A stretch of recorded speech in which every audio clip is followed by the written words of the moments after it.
The only people who don't want to disclose the truth are people with something to hide. Breaking tonight, new outrage and backlash over an incendiary comment about the President of the United States by the man they call America's mayor. Last night, Rudy Giuliani, the man who led New York City through the 9/11 attacks, was speaking at a private dinner. In the audience was White House hopeful Wisconsin Governor Scott Walker and dozens of Republican bigwigs. Mayor Giuliani saying to the crowd, quote, "I do not believe, and I know this is a horrible thing to say, but I do not believe that the president loves America. He doesn't love you and he doesn't love me. He wasn't brought up the way you were brought up and I was brought up, through love of this country." The backlash was quick and it was harsh. I'm just sorry to hear that, and I find it wrong in every possible way that could be wrong. A leader of the Republican Party said that the president doesn't love us and doesn't love the country. If the Republican Party really wants to be taken seriously, really wants to avoid its problems of the past, now is the time for its leaders to stop this kind of nonsense. Enough! The president's team also getting involved today. The Deputy White House Press Secretary Eric Schultz taking a shot at the mayor over his failed run for president, saying, quote, "Mr. Giuliani test drove this line of attack during his fleeting 2007 run for the presidency. I agree with him on one thing. It was a horrible thing to say." Here now to respond, former New York City mayor and former Republican presidential candidate Rudy Giuliani. Mr. Mayor, do you want to apologize for your comment? Not at all. I want to repeat it. The reality is, from all that I can see of this president, all that I've heard of him, he apologizes for America. He criticizes America. He talks about the Crusades and how the Christians were barbarians, leaves out the second half of the sentence, that the Muslims were barbarians also. He sees Christians slaughtered and doesn't stand up and hold a press conference, although he holds a press conference for the situation in Ferguson. He sees Jews being killed for anti-Semitic reasons, doesn't stand up and hold a press conference. This is an American president I've never seen before. But to say that he doesn't love America, I mean, that he could view foreign policy as a Democrat might view it, and through a different lens than you, a Republican, might see it. You can understand the differences between you, but to condemn his patriotism, to question his love of America? I'm not condemning his patriotism. Patriots can criticize. They're allowed to criticize. I don't hear from him what I heard from Harry Truman, what I heard from Bill Clinton, what I heard from Jimmy Carter, which is these wonderful words about what a great country we are, what an exceptional country we are. When he called us an exceptional country, he said, we're an exceptional country, but so is Greece back 3,000 years ago. Doesn't mean he doesn't love America. Well, I haven't. A lot of liberals don't believe in American exceptionalism, but that doesn't mean they don't love America. Well, I don't feel it. I don't feel it. I don't feel this love of America. I think this man was, when I talk about his background, I'm talking about a man who grew up under the influence of Frank Marshall Davis, who was a member of the Communist Party, who he refers to over and over in his book, who was a tremendous critic of the United States.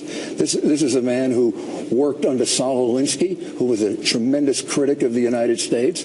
I believe his initial approach is to criticize this country and then afterwards to say a few nice things about us. But when you say that he wasn't raised to love America, I mean, he was raised in part by his grandparents. His grandfather served in World War II. His grandmother worked in a munitions plant to help the nation during World War II. I mean, to suggest he was raised by people who don't love America or who didn't help him learn to love America. Well, his grandfather introduced him to Frank Marshall Davis, who was a communist, who the president says he fought in World War II. Okay, you can fight in World War II, and then you introduce someone to a communist, and the young boy gets... It's a political worldview. It's not a hatred for the country. Communism wasn't a hatred for America? I'm talking about this particular, his grandfather, if he had a leftist view of how politics in the United States should run, does that mean he doesn't love America? Does it mean his grandson doesn't? Kelly, how about being in a church for 17 years, where the minister of the church says, it's not God loves America, but goddamn America. Now, if you were in that church, wouldn't you quit that church?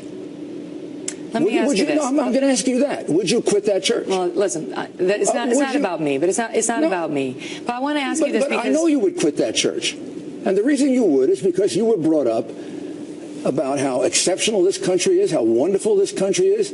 I am saying, and I may be wrong, it's my opinion and I'm entitled to it, I do not detect in this man the same rhetoric, the same language, the same love of America that I detected in other American presidents, including Democrats. And I think it guides a lot of the things that he says and a lot of the things that he does. Let me ask you this. So, I mean, Debbie Wasserman Schultz, she's all upset about what you said. Well, she's always just for the record, she didn't condemn Barack Obama when he called George W. Bush unpatriotic. She had no problem with that. And she has said a lot of incendiary things. I did not call him unpatriotic. I know, but she suggested you did, and she had an issue with that. Barack Obama actually did call George W. Bush unpatriotic, and Debbie Wasserman Schultz had no problem with that. What I want to ask you, though, because I have you here instead of her, okay, right, is you went on Hannity's show back in 2007 when you were running, and this is back when General Petraeus was testifying before Congress on the Iraq War and the surge and defending it, and MoveOn.org had taken out an ad in the New York Times calling him General Betrayus,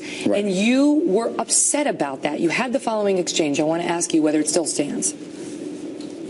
The reports that you provide to us really require the willing suspension of disbelief. It comes on the same day as the MoveOn.org ad in the New York Times accusing General Petraeus of being a traitor. This is a despicable attack. Hillary Clinton should disown and condemn MoveOn.org. You actually said these times call for statesmanship, not politicians spewing political venom. Yeah, you know, I mean, what kind of civility is that? So I ask you the same thing. What kind of civility I think is it was that? Perfectly civil. I think that is a perfectly reasonable opinion. But the president, in his comments, if we look at all of his rhetoric, has not displayed the kind of love of America, the kind of love of American exceptionalism that other American presidents have displayed. That he has gone abroad and criticized us over and over again, apologized for us. Every time he does it, it embarrasses me. I was in Europe a lot this summer and this fall, and all I heard about is the bigoted American police departments, and I never heard the President of the United States defend the policemen of America, 800,000 of which put their lives on the line for us. What about the critics who say you've hurt the GOP? Because now you've got some people coming out and saying, these Republicans, this is how they are. I mean, that's what Debbie Wasserman Schultz, she wants Scott Walker to disavow your comments. She's the head of the DNC. Well, but do you think you hurt the Republican brand? I do not think I did. And the last time all the candidates for president wanted me removed from office was when I brought the RICO case against the Teamsters Union. The only one who didn't was George Bush. Accusing them of racketeering. And that case was just settled successfully after 30 years of changing the Teamsters Union. I'm right about this. I have no doubt about it. I do not withdraw my words. If the president goes and makes a speech and talks about what a great country this is, if the president could complete the following sentence: during the Crusades, the Christians were barbarians, and so were the Muslims. If the president could say Islamic fundamentalist terrorism is our enemy, I will applaud the president. But until he does that, I will have doubts about his emotions, his feelings, his attitudes, and the way in which he developed. We haven't even mentioned some of the other communists and leftists who educated him as a young man. But all we need is Reverend Wright. 17 years in that church, and that man condemned America over and over and over again, and he remained a member of that church. The president suggested he wasn't there for those sermons. The other parishioners didn't tell him about it? I would have walked out of that church in 2 darn seconds because I love my country. Mr. Mayor, thanks for being here. Thank you. All the best, sir. The only people who don't want to disclose the truth are people with something to hide.